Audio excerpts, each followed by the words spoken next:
All right, guys. We left out. Do you have a maid? No, you're looking at her. It's 7 o'clock. We'll jump right in here. We're just having way too much fun today. We all thought it was going to be a snowstorm, you know? Looking out the window. We get the rain. Still, welcome to the Zoning Board of Appeals. We are very happy to have you. As you saw last month, we do a training session before every meeting. It's about a half hour. So this month's training is just a continuation of what we did last month. So I think we left off at slide 14 I have in my notes. But let's just do a quick, now that we just did this last month, so we're going to run through only the multiple choice questions super quick. First off, what is zoning? Is it a land use tool designed to help implement a municipality's comprehensive plan? Laws that organizes how land may be used? Laws that govern how large buildings can be, how they are built, and what they are used for? We did them. We did it? Oh. Yeah, no, I know we did it. We're just going to run through them real quick. Okay. Just like, This time we'll get them right. No, we got a lot of them right last time. I got it right last time. All right, so like I said, we're only going through the multiple choice. Where do New York municipalities find the authority to pass zoning board regulations and appoint zoning board of appeals?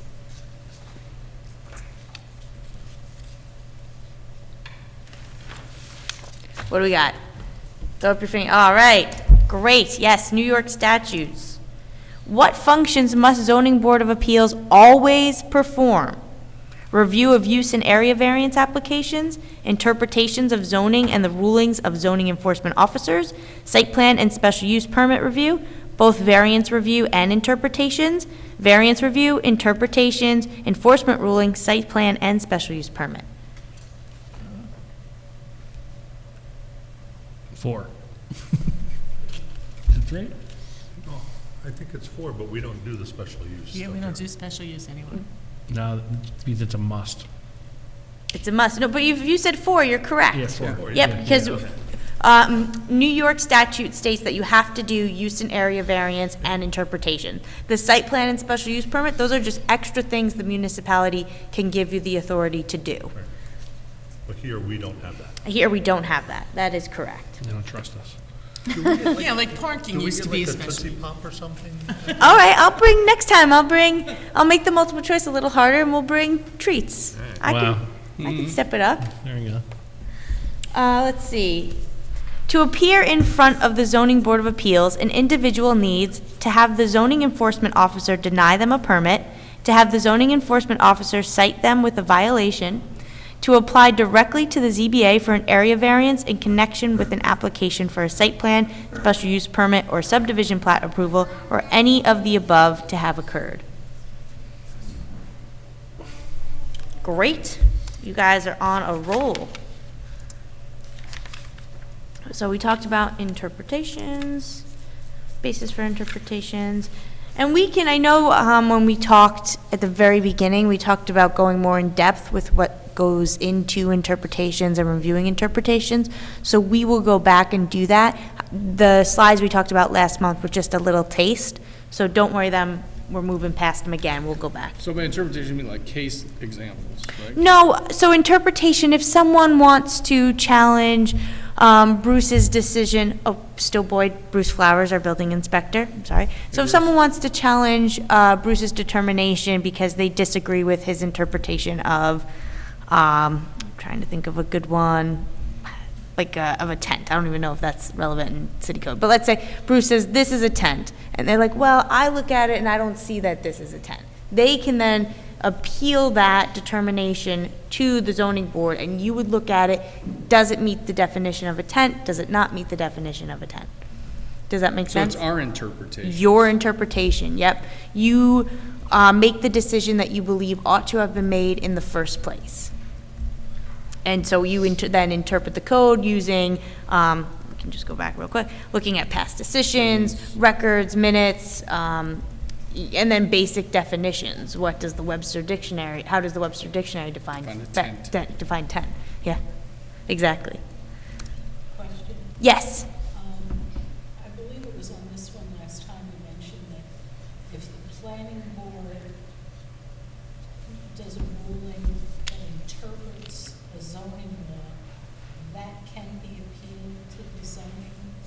Well, I was actually, after the meeting, I went back and I thought about that. If the planning board has an interpretation that's if the planning board has an interpretation that's part of their site plan approval, the challenge would be in Article 78. But if they wanted to challenge the building inspector's determination while site plan is still going forward, they then could separately challenge that determination to the zoning board, and it could impact the site plan. But any challenge to the planning board, you can only challenge a final decision. So the final decision would be the planning board site plan, and that would have to go to an Article 78. You can't then challenge, appeal to the ZBA, the planning board's determination. If you want to put your planning board application on hold and appeal the building inspector's determination, you could probably do that. The planning board's interpretation Would get folded in. zoning would not be, you would not be able to appeal here. Exactly, because it would be folded into their site plan, and they would be moving forward based on the original determination of the building inspector, and that's what would be getting appealed. That did keep me up after the meeting, and thank you for raising it, because I meant to clarify. Okay. So how many parts of the 5-part area variance test must an appeal pass to receive an area variance? Is it all 5? Is it a majority? Not a matter of passing, but whether the factors, when considered together, show a greater benefit to the applicant. If the area variance is granted, then a burden to the community, and the municipal board establishes that number. All right, beautiful. That's the one I didn't see. Oh, oh, I'm glad we threw it up. It was 3, right? It was 3, yes. You guys are spot on. We're killing it. Should have brought sheets for this meeting. Which is not a factor in the area variance test? Now, this one we struggled with the last time, and no cheating looking at your materials. Whether an undesirable change would be produced in the character of the neighborhood or a detriment to nearby properties, whether the benefit sought by the applicant can be achieved by a feasible alternative, whether the requested variance is substantial, whether the alleged hardship relating to the property is unique, and whether the variance would have an adverse impact on the physical or environmental conditions of the neighborhood. Awesome. You guys got it. Now, trick question, which one's missing? My favorite one. Self-created. Is it self-created? Is it self-created? Absolutely. So this is where we left off. So we'll dive back in. Don't worry, I have multiple choice sprinkled throughout the presentation. So Did you pick those pictures yourself? yes. Excellent. I asked you not to use that first picture again. I'm so sorry. It cracks me up though. I've lost a lot of weight since then. Self-deprecating humor is great, Judy. All right.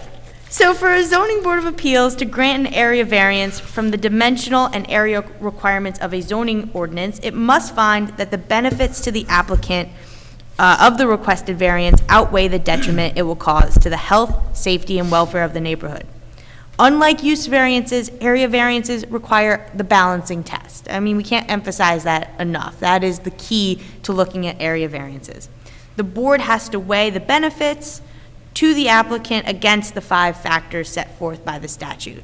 Again, those factors do not come from the city code. They are not made up by the city council. They are pulled directly from state law. So those are the factors that we have to follow. For area variances, satisfying all 5 factors is not required. New York State statutes direct local zoning boards of appeals to grant the minimum variance they shall deem necessary and adequate, at the same time preserve and protect the character of the neighborhood and the health, safety, and welfare of the community. So in other words, the zoning board does not necessarily have to grant or reject a variance application exactly as it's presented to you. The ZBA can grant a smaller variance. You can push the applicant to go back and look at if they can reduce it. But if you're sitting here and you say, we know that 5 feet's too much, we think 2 feet is sufficient, you can do that without requiring them to go back. So we can do that, but what if we're still okay with 5 feet? We could still grant the 5 feet, though. You can still grant the 5 feet. It's the minimum variance that you believe is necessary to the applicant while still weighing the other factors and considering the pros and cons to the health, safety, and welfare of the community. So again, it's part of this overall balancing set. So yes, maybe the minimum is 2 feet, but you consider what the benefit the applicant is seeking and what do they get with that additional 3 5 feet feet. might be acceptable, grant that. Exactly. Okay. So just to go through all the 5 factors that you consider. So first off, will there be an undesirable change in the character of the neighborhood? So will the proposal seriously compromise the character of the neighborhood, which consisted overwhelmingly of parcels which do meet the required minimum? Is it different than what you see? Will it look dramatically different and kind of impact the feel and the overall aesthetic of the community? So that's what you're considering with this first factor. Second factor, alternatives to the requested variance. The ZBA has to consider alternatives open to the applicant that are lawful under the zoning code. You can't make them think of alternatives that would also require variances. Unless maybe if it's a reduced variance, I guess we could talk about that if that situation ever arose. You know, maybe they go from a front yard setback variance to an alternative that would require a smaller side yard. That can be, we've done that. yeah, that could be part of the discussion because you're looking at the other factors with that type of analysis. But overall, you can't make them do anything that is, you know, absolutely prohibited by the code.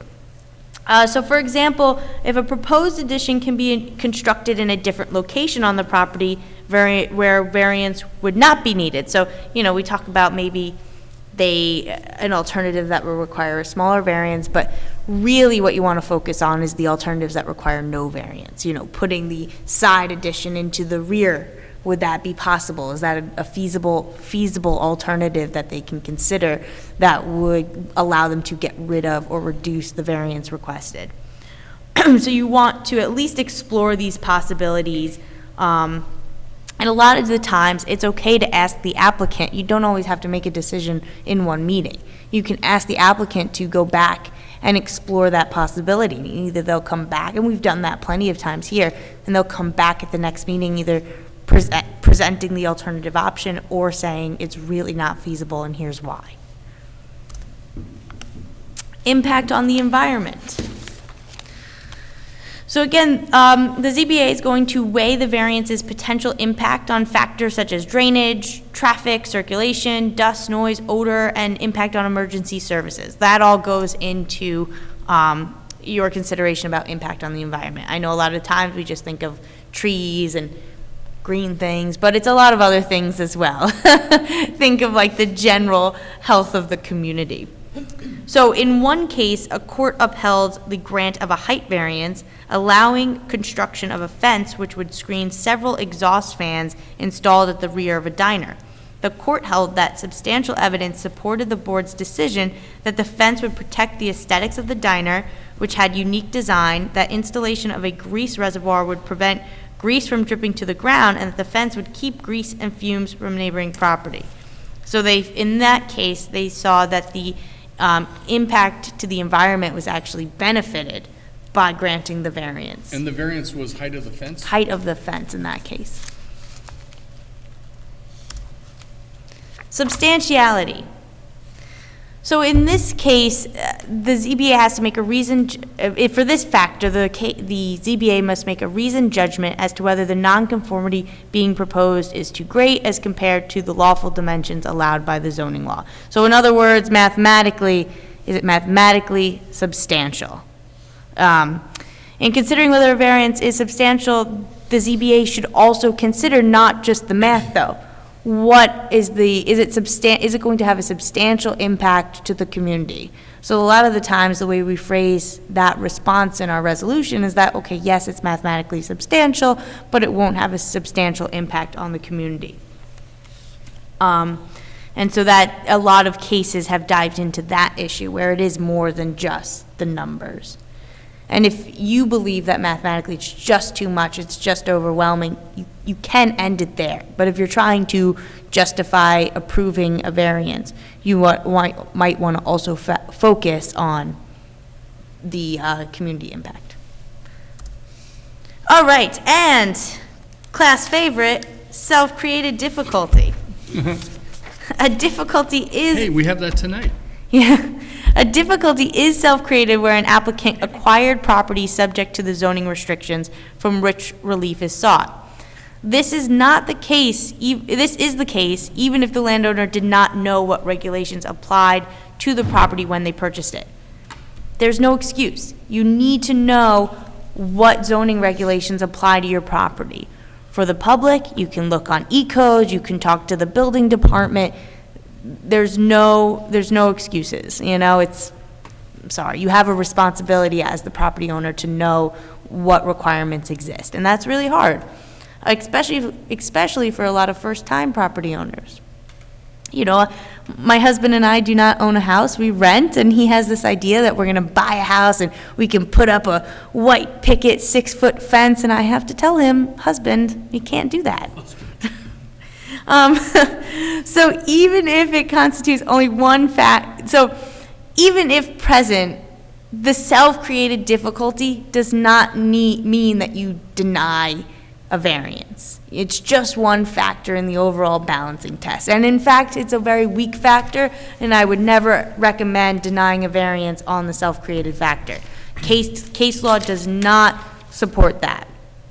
Except I think in a case of where someone buys a property, it's not a first-time home buyer, that just doesn't understand they can't put up a fence that they need or something, but that they think that they can change the use or they can change something once they buy this property. And they think that they could just go and get a variance and make it whatever they want. And it's just, well, not Or if they it's just the balancing factors don't work Right. in your favor. But it's the balancing factors, right? More than one. Right. I would never, But I think I would, as a board member, I would if they did something like that, thinking, well, I'll buy it and then I'll just do what I want. And it's been done. We've had it here. Yeah. So, you know, it can have more weight than it usually does, I think. Yeah, absolutely. But I would just say, don't let it be the only one to dictate your decision. Right. The case law is just not strong enough to uphold that decision. Drew, is the language in the fifth factor, self-created hardship, the same as the fourth factor in the use variance? Yes. Okay. So just a quick little example for a self-created question.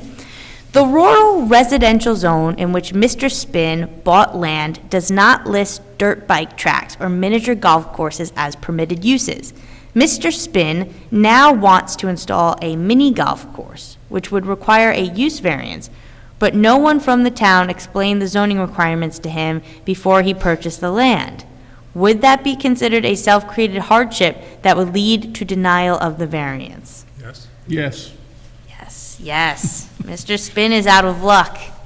He could try for a use variance, unlikely to succeed. So let's talk a little bit more about use variances. How many parts of the 4-part use variance test must an appeal pass to receive a use variance? All 4? A majority? It's not a matter of passing the test, it's whether the factors when considered together show a greater benefit to the applicant if the use variance is granted than a burden to the community. Or 4, the municipal board establishes that number. I think all 4. 3. 3. No, all 4. Use variance, All 4? all 4. Use variance Do I test, still get a Tootsie Pop? yes, of course. They're so rare, though, use variances. They're rare. We have granted 3 since 1 before I got here, and then 2 since I've been with the board. That's why you're here. But it is a majority. I'm sorry, wow, All no, 4. no, it's all 4, not a majority. Well, 4 is a majority. I don't get the Tootsie Pop. You get a 6-foot fence. You have to get all 4 of the 4-part test. So which is not a factor in the use variance test? The applicant cannot realize a reasonable return as shown by competent financial evidence. The alleged hardship relating to the property is unique. The requested use variance, if granted, will not alter the essential character of the neighborhood. The alleged hardship is self-created, and the use variance will not have an adverse impact on the physical or environmental conditions of the neighborhood. Okay, I saw a 2. I see a 2. I see a 2. Montes, what number did you throw up? 2. A 2? Okay. Judy? Is not a factor. Is not a factor. A 2. Guys, We're all wrong. everybody's wrong. I honestly was gonna go with 1. Is it but one? then I No, compared. one is the biggest one in a use variance test. Yeah. One is the most important. Remember the ones that we had, well, I don't know, Montos, you weren't on the board, but remember how much financial information you make them submit and the questions you ask about, what's the history, how hard did you try to sell the property, why is this not? Could you make a reasonable amount of money with a use that's already permitted? Exactly. And it's actually a use, it's any use that is permitted on the property has to be considered. So it's 1? No, No. the answer is 5. 5. 5, and I tricked you a little bit, because 5 is a factor for the area variance test, but it is not a factor for use variances. But why is 2 not a factor? No, Why 2 is it a factor? 2 is a factor. But why is 2 a factor if it's a unique hardship? If it's a unique hardship, meaning you cannot, if everybody, one of the cases that has come up is a property owner was on a very steep slope, and they wanted to put in a deck, and the deck was not permitted because they were on the steep slope, so they had to get a use variance to allow them to put in this deck. Well, the board said, no, every property owner on that block is on a steep slope. Yours is not unique. There's no reason that we can grant you if everybody else is in the exact same predicament. It has to be unique to your property. You have, so that, Oh, if you were the only one with a steep slope, then you could get a variance. then you might be able to get a variance if you're If able all to the meet other all the other, considerations. exactly. I see, okay. So let's dive in, yeah, we have some time. Let's dive into these factors a little bit.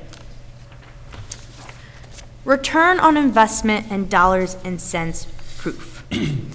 There's no hard number or formula for determining reasonable return. Each application should be treated separately based on the factual situation of the parcel. The Zoning Board of Appeals does not need to agree with the applicant on what is or is not a reasonable return on investment. You have that discretion.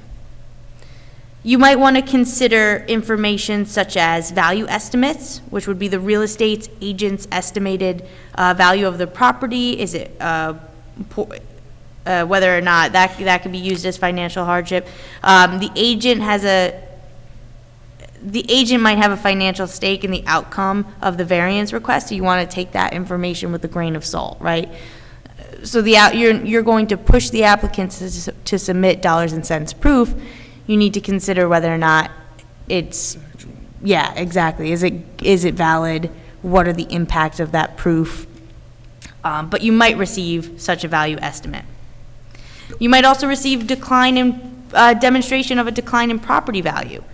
Statements showing declines in property value, especially if it merely compares potential sale price versus what the applicant paid for it in the past under the current zoning, could be submitted. Courts have said that the purpose of a use variance is not to remedy poor business decisions, such as paying too much for a piece of property. Economic downturns would affect a majority of properties in the neighborhood, so all would be faced with a decline in property value. So, Rendering yours not unique. right, yeah, not unique. So again, they're gonna come and they're gonna show you that decline. This is something that we have to keep in the back of our minds, is that, does that really show financial hardship? They might also show earnings potential, which would be a statement comparing the current earnings to the potential earnings if a use variance was granted, which show that the requested use would be more valuable than current use. An applicant is not entitled to the maximum profit. It's a reasonable return. It's not the max. You determine what is reasonable. So you have that discretion. So what would be other pieces of financial evidence that would be that could be relied upon? You could look at bill of sale for the property, present value of the property, expenses for maintenance. You might want to look at any lease or rental agreements that are in place, ask for copies of tax bills, conversion costs for a permitted use. It might be unreasonable to convert. And that was part of our discussion. I believe the last use variance we granted was that flower shop. That used to be the bar, and it could only be a residential house. And so you looked at how they presented evidence of how much it would cost to convert that bar into a residential dwelling versus converting it to be used as a flower shop. And then realtor's statement of inability to rent or sell.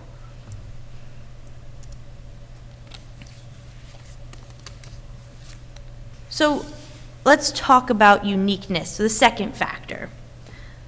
The plight of the subject property through the operation of the zoning restrictions must be due to unique circumstances and not general neighborhood conditions. To be unique, the problem with the zoning must not be shared by a substantial portion of other properties in the zoning district.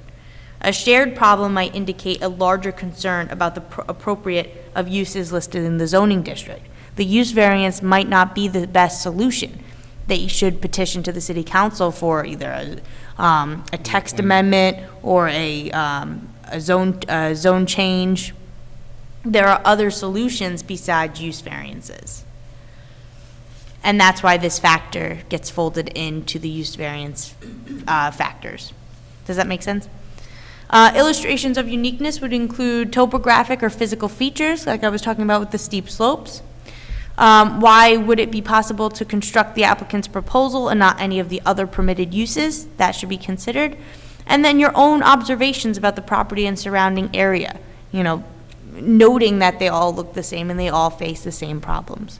Could you explain more the second one, why it would be possible to construct the applicant's proposal and not any of the permitted uses? So when you look at a use variance, part of the consideration, factor one is looking at the reasonable return on considering all the permitted uses in the district, and that carries through for all four factors. So looking for uniqueness is, why could this property not be utilized for a permitted use? Is it different than the surrounding properties that are permitted uses? So that's kind of the question that needs to be asked, because the answer to ultimately get to the use variance would be like, well, it actually wouldn't be possible to construct any of the permitted uses because of, this situation. I'm sorry. It was just the way it was phrased. Why would it be possible to construct as opposed to the other? Well, the permitted applicant would uses? have to, that would be on the applicant, that they would have to describe and why they can't do it. Wouldn't be up to us. That's also me trying to be creative in PowerPoint making and writing an awkward question. Well, you can write it the opposite way, which is, why can't any of the other permitted uses Right. not lead to a reasonable return? Right, absolutely. That is probably how I should have written it, but I like to switch it up.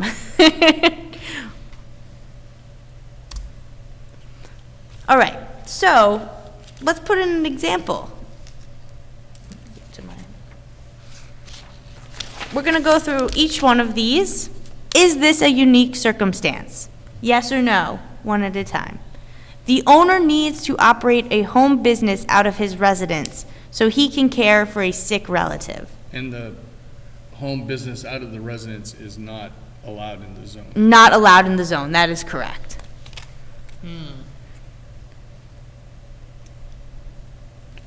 I would say yes, it is unique, and that, but it would depend on what. I mean, no, you couldn't put in a gas station. But I don't think that's the question. you might be able to do hair. Well, just focus on this, this one, operating a home business out of his. Well, what's so the you, business? Yeah, what's the business? I don't know, he's a He's meat saying not a gas he's a meat distributor. Is the, Yeah. wait, hold on, is the uniqueness in the use, or is the uniqueness in the sickness? His reason, the uniqueness is in his reason for needing to conduct his home business. So it's in the sick relative? It's in the sick relative. Yeah, okay, right. It's not the kind of business he wants to run. It's not the kind of business. Home occupation is not permitted in this fake municipality. And so he's conducting a home occupation, arguing that he needs to do it because he has a sick relative. So the counter argument is, there might be other people who have sick relatives. That's exactly the right argument to make. So the answer is, it's not unique. The uniqueness, which is that of needing to work at home, does not relate to the property, first of all. And the reasoning behind the claim that a use variance is needed is the owner's circumstance, that he has to work from home. It's not about the property. Right. So his reasoning is not a unique argument. So he would not get the, and again, you have to make all four. So if he can't prove uniqueness, he doesn't get his home occupation. All right, second one. The building is a very large historic home in a single-family residential district made up of bungalows. It's the very large historic home. Is that unique when everybody else is bungalows? Yeah, that is unique, because he didn't build a historic home amidst the bungalows. The historic home was already there, unless he built all the bungalows. That would be Self-created. That's a good way to look at it. So it could be unique if the large home was the original farmhouse, like you said, or estate house before the much smaller homes grew around it. The cost of maintaining and heating it as a single home may be a factor when considering financial hardship as well. But you don't explain why he wants to do, what's he gonna do? It's just, he has a unique home in a neighborhood of bungalows. But what's he trying to ask for a variance to do? Does that matter? Some strange, It's he's gonna irrelevant, turn right? it into a boarding house? I didn't flesh out the, Okay, It doesn't really matter. yeah, it doesn't matter. right, this is just to get the juices flowing and start the conversation. So But if you're that was the case, then that would be a unique circumstance. exactly, but we're not evaluating the other issues or figuring We don't know out what what they he's are. trying to do They and haven't shown who up this yet. guy is and when the house was built. This is just like very basic. So then the municipality prohibits the overnight parking of tractor trailers in residential districts. And you want to have overnight parking of your tractor trailer. No, No. that's not unique. My Correct. next-door neighbor, but it's not unique. The homeowner is in this example they give, and some of these are from the state. He's an old- So the state says that the homeowner is a long-distance truck driver who wants to park his rig next to his garage when he's between trips. This is not a unique circumstance as defined by the use variance standards, as the circumstance relates to the person, not the property. And the property owner could request the municipal governing board to repeal or amend the law. That would be the better solution than granting a use variance to park his tractor trailers. Thank you, Drew. 7:34. So we will pick back up with character of the neighborhood next time Okay. with treats. We'll wait. Oh, we'll with wait treats. I'm gonna have to bone up then. Great. So I will read the new intro again. Good evening. Welcome to the February 22nd meeting of the City of Beacon Zoning Board of Appeals. My name is Jordan Haug, and I am the chairman of the board.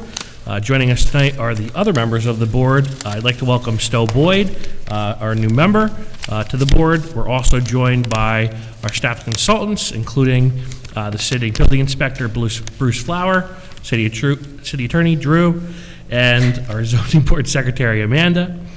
The application materials that will be discussed tonight, including any proposed resolutions and any other documents, are available on the city's website. Also on the city's website is a link to the rules and procedures of the Zoning Board of Appeals.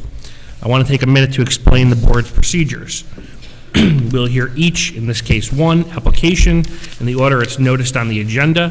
For each application, we'll first hear from the applicant, then the board will open the floor to comments from the public, if there are any, or any from write-ins. If you wish to comment, please step up to the podium. To clearly state your name and address, and all comments should be directed towards the board, not to the applicant or city staff. All emails or other written correspondence sent to the zoning board secretary will be made part of the official record for the application. Generally here, they'll be read in. The zoning board of appeals here determines appeals from administrative decisions. I'm not going to repeat this because Drew just taught this to us. But one thing that I think that is important that Montos pointed out to me to include is that in order to receive a positive vote on a variance, you need the majority of the board. So our board is 5 members, regardless of how many people are here. So we need 3 people for a quorum. So if there is a 3-person meeting, a 3-board member meeting, you need a unanimous vote. If there's 4, you still need 3. If there's 5, like tonight, you still need 3. So you always need 3 votes to have a positive. I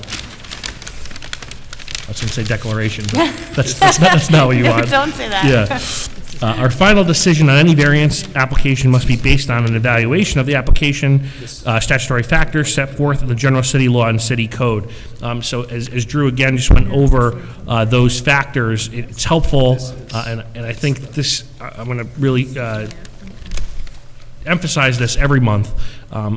Whether it be the applicant or someone from the public or someone writing in, it is important that your comments be directed towards one of the 5 factors in this type of variance, an area variance.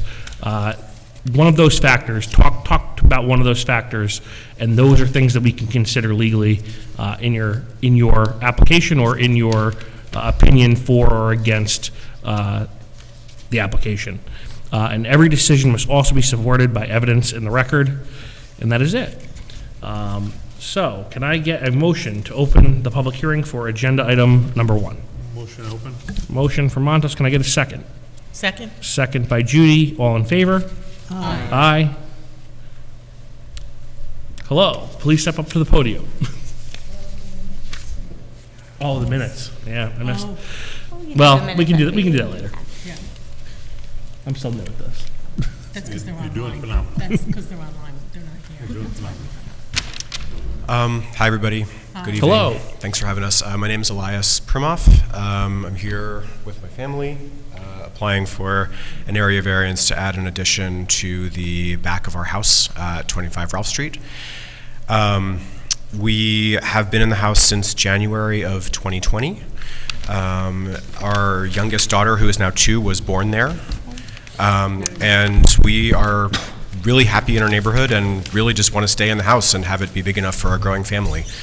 So it's a pretty modest plan. We're looking to add a half bathroom downstairs. There is currently no bathroom downstairs. And then an additional bedroom upstairs. The goal with this plan was basically to fill in the negative space of the house. That is adding a room up top over the kitchen, which comes out into the backyard now, and to fill in a bit of a corner along the driveway. Yeah, I don't really have a ton more to say, other than that we've spoken to our neighbors who are in favor of the plan. If anybody is interested, I have a little petition that we ask some of them to sign in favor of the plan. But yeah, the goal here really is just to make the house livable for our family, because we love our neighborhood. We want to stay where we are as long as we can. So yeah, that's that. I think, just for the matter of record, the petition should be entered. Yeah, do you have the petition? Sure. You can hand it to. So this is. Oh, you can hand it to but if you want it. So these are just our immediate neighbors, either sides and across the street as well. Great. Perfect.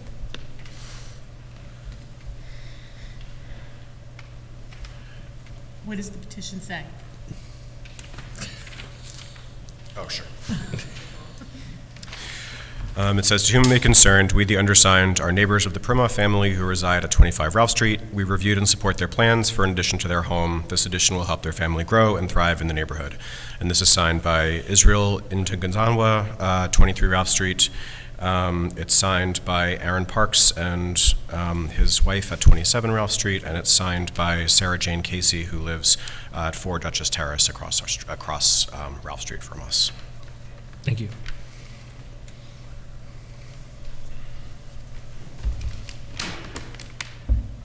We only got one email on it, right? Yes, And that was in favor, yes. Right. and it was the next door neighbor. So the signatures that we have on here are for the tenants of the house next door. The email you guys got is from the building's owner, who is actually one of the tenants' mothers. Okay. So it's that house. All right. Yeah, so we covered all our bases, or we tried to. Yeah, no, that's good. So I have a question for you. Sure. So in the existing south elevation, you have this offshoot of the house that has the 2 windows. Yes. That currently has a 7.25-foot side yard. Yes. All you're looking to do is build up higher on that. That's correct. So you're not changing in any way any of the existing side yards. No. You're staying as is. So the variance is just because to allow the build, we have to address that current existing side yard. Because it's currently a variance already. It's So, not yeah, conforming. he currently needs a 10-foot side setback. Yeah, which he doesn't meet Which is, today. right, so there's currently a pre-existing condition. So if he wants to, non-conformity. So if he wants to extend the non-conformity, he needs a variance from this board, or he would have to pull it back to 2 3/4 feet, I think, to make it work, to meet the zoning code. I guess I'm not understanding, how is he extending the current non-conforming? It's 7.25 today, it'll be 7.25 tomorrow. Just because he's So how's he enlarging it. extending He's, the non-conforming? when he goes up, he's extending the nonconformity. Think of it like a So he's wall. bringing the attention of it. Exactly, he's increasing. going up. Yeah. Yeah. He's enlarging it. Anytime you enlarge one that already has a nonconformance, Even though it's high, even it though it's doesn't upward. matter. Yeah. You're enlarging You need it, to they gotta come before the Get a board. new variance. Okay, got it. Thank you for helping me understand. Yeah, no worries. I was confused by it also when I first saw the plans and talked to the architect, but I think I get it now. Yeah. Sorry, what is currently there? I'm sorry if I missed that. It's a back So porch. here's the picture of it. Yeah. So there's this offshoot here, this line right here, from this part of the house to the property, 7.25. Yep, got it. That's remaining the same. It's remaining the same. Yeah, that's not Yeah. that issue, yeah. The attention is because he's going up higher, It's just because he's enlarging it. yeah. And there's not Even if an he went exi- out to the front and didn't go higher, Yeah, It'd be the same. it would be this, anytime you enlarge a non-conforming, you Yeah. have to come back. That's it. But you are correct. The footprint of the house stays the same. We're just going up. got Yeah. it. And on the other side, it's within the 10-foot setback for the pump out on the other side. Yeah, 11.6. And you're not going higher than the existing structure. No, you can see there that the new roof for the addition onto the back is below the existing roof, so. I don't have any more questions, thank you. Any questions from anybody else from the board for the applicant? Do we have a resolution to go through? Sure, we're not there yet. Okay, oops, sorry. Gotta go through all these questions. Any comments from the public? Now's your last chance to. Okay, I'll just read in the email that we received. As the applicant stated, this is the owner of 27 Ralph Street. I'm the property owner of 27 Ralph Street in Beacon. My son and daughter-in-law and grandson live right next door to the above referenced property as tenants. It's my understanding that the applicant have requested a variance from the 10-foot side yard setback. We are totally in support of their request and see no possible impact at all to us or anyone in granting this variance. Feel free to contact us. Judith Stein. That's the only correspondence we received on this application. So I will ask for a motion to close the public hearing on agenda item number 1. Motion? Motion by Judy. Second? Second by Elaine. All in favor? Aye. Aye. All right. Now we'll go through. Okay. And Jordan, you probably don't remember us, but you actually were our lawyer when we bought the place. Good. If I remembered, I'd probably have to recuse myself. That's it. No. Do we have, Drew, do we have the resolution or do we don't? You should. It's on the, it's online in the packet. Thanks. I've got it. All right. Oh, it's online. It's online. It's okay. All right, so I'll ask the board to go through the 5 factors with me. And so we'll ask the question as to whether an undesirable change will be produced in the character of the neighborhood or detriment to the nearby properties by granting the variance. Jude? No, I don't believe it does create a detriment. It doesn't increase or it doesn't increase the encroachment towards the property owner next door. It remains exactly the same, except it's getting a little larger, which just triggers a variance. You need to come back to the board to get it looked at, just because it's already non-conforming. So no, I don't think it has any detriment at all. Stowe? I agree that it doesn't seem to change things materially. I agree. No undesirable change. No undesirable change, it will fit in perfectly with the neighborhood. I agree with Judy's nice sum up of that factor. As to whether the benefit the applicant seeks can be achieved through another method feasible to the applicant to pursue that does not require the area variance. Montes?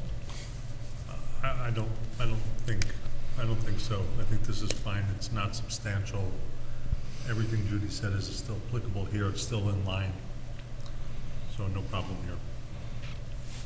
I don't think so. They can't go at the sides, they can't go at the front. This is basically keeping in the same footprint. Judy?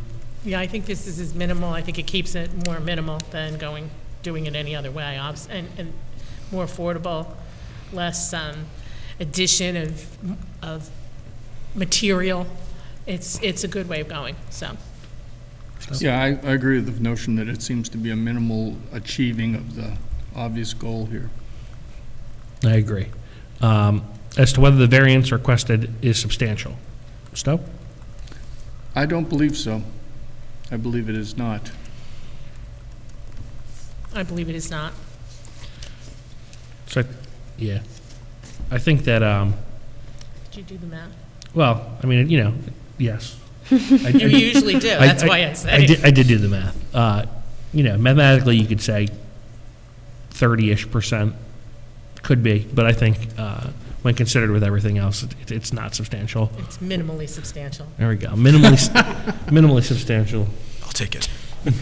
Yeah, I don't think it's substantial. As a matter of fact, if you look at the site plan, it now brings that structure in line with the 2 structures on each side. Right, So that's true, too. Great point. No, I don't think it's substantial. All right. As to whether the proposed variance will have an adverse effect or impact on the physical or environmental conditions in the neighborhood or district. Elaine?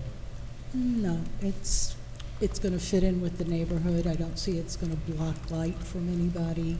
I think it fits in fine. I think it fits in fine, but it does raise one more question I have for you. What happens to the stack The chimney, you mean? Yeah. It's coming down. coming down? So Yeah. that's even You're better. venting out through the basement now or something? No, we're actually, part of this plan is to replace the gas heat and the radiators with heat pumps and all electric. So maybe I should have led with that. There's also an environmental consideration here as well. Yeah, so I Yeah. think that's an Great. important note that helps me. Excellent. So this one is, I'm good with this as well. Yeah. Good one, Montos. Any other comments? I think it's consonant with the neighborhood, so I think it fits right Yeah, in.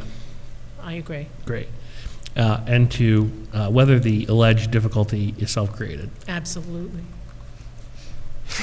Finally got you to agree with me there, Judy. Stuff. Yes. Elaine, Yes. It's the baby's fault. Yeah.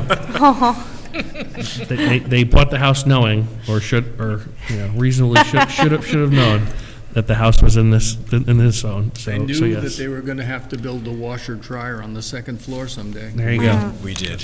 And then the last question, is the variance, the minimum variance necessary to adequately preserve and protect the character of the neighborhood and the health, safety, and welfare of the community?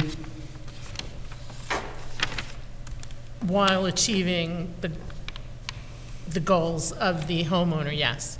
I agree. I agree. I agree. Can I have a motion on the application?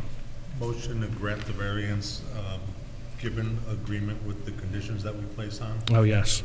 So we have conditions that we place on variances. One is that you have paid your bill with the city to, right? And the second is that you obtain a building permit within 6 months of the resolution, and that the completion of construction is done within 24 months. You can always ask for extensions, but those are the restrictions that we place. Do you think that will be okay? Yes, or I mean, we're hoping we can get it done much sooner than that, but yes, willing to come back for an extension if need be.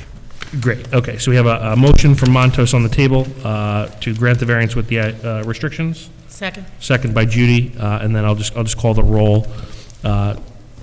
Stowe? Yes. Judy? Yes. Montos? Yes. Elaine? Yes. And I am a yes, unanimous 5-0. Congratulations. Thanks very much. Lots Appreciate of it. luck with it. And then we just have housekeeping. You're all set. Was everyone able to review the minutes that Amanda emailed to us the other day, yesterday? Yes. Any notes, variations, I any didn't. commentary? I didn't have any now. I thought they were good. All right, can I have motion to accept the minutes? Motion? Motion by Judy, Second. second by Elaine, all in favor? Aye. Aye. Can I have a motion to adjourn the meeting? Motion? Motion by Judy, Seconded. second by Stowe, all in favor? Aye. My first second is too. And we are back on Tuesdays next month. Yes, back on Tuesdays. Thank you. Jordan, I'll email this Okay, tomorrow good morning. job. Wow, that was fast.